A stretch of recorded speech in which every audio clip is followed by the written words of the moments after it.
บปะได้เปลี่ยนเส้นบทบันทึกความเข้าใจไปด้วยการสร้างตั้งห้องหมอมิตรภาพระหว่างห้องหมอแขวงพงศาลีกับห้องหมอประชาชนเมืองเจียงเซินแห่งเซาปะจีนตอนเช้าวันที่20พฤษภาคม2026นี้ที่ห้องหมอแขวงพงศาลีท่านนางอย่างเย็นเลขาคณะพักหัวหน้าของการสาธารณสุขและสุขภาพเมืองเจียงเซินแขวงยุนนานแห่งเซาปะจีนพร้อมด้วยคณะทีมงานได้เคลื่อนไหวเหตุเบียกอยู่ห้องหมอแขวงพงศาลีโดยการต้อนรับของท่านดร.คำเพชรจำอุ่นมีไซหัวหน้าอำนวยการห้องหมอแขวงพงศาลีพร้อมด้วยคณะและพนักงานแพทย์หมอภายในห้องหมอแขวง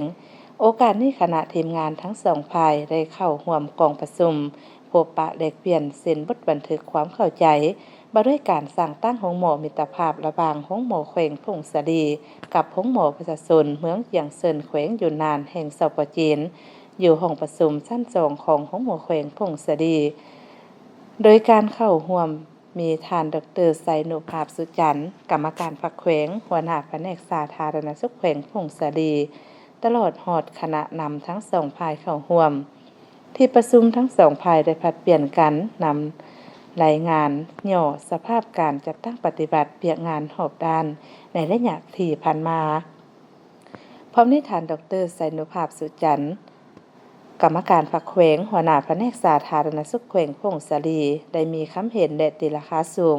ต่อการมาเคลื่อนไหวเฮ็ดเวียกของคณะทีมงานผู้แทนเมืองเจียงเซินในครั้งนี้และผลัดเปลี่ยนกันประกอบคำคิดคำเห็นแลกเปลี่ยนซึ่งกันและกันจากนั้นก็ได้ร่วมเซ็นบทบันทึกความเข้าใจมาด้วยการสร้างตั้งห้องหมอมิตรภาพระหว่างห้องหมอแขวงพงศาลีกับห้องหมอประชาชนเมืองเจียงเซินแขวงยุนนานแห่งเซาปอจีนอย่างเป็นทางการโดยซ่องหน้าจากท่านดร.ไซนุภาพสุจันทร์กรรมการพรรคแขวงหัวหน้าแผนกสาธารณสุขแขวงพงศาลีและผู้แทนทั้งสองฝ่ายเข้าร่วมเป็นสักขีพยาน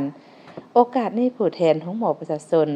เมืองเจียงเซินแขวงยุนนานแห่งเซาปอจีนเคลื่อนไหวเฮ็ดเวียกพบปะกับห้องหมอแขวงพงศาลีครั้งนี้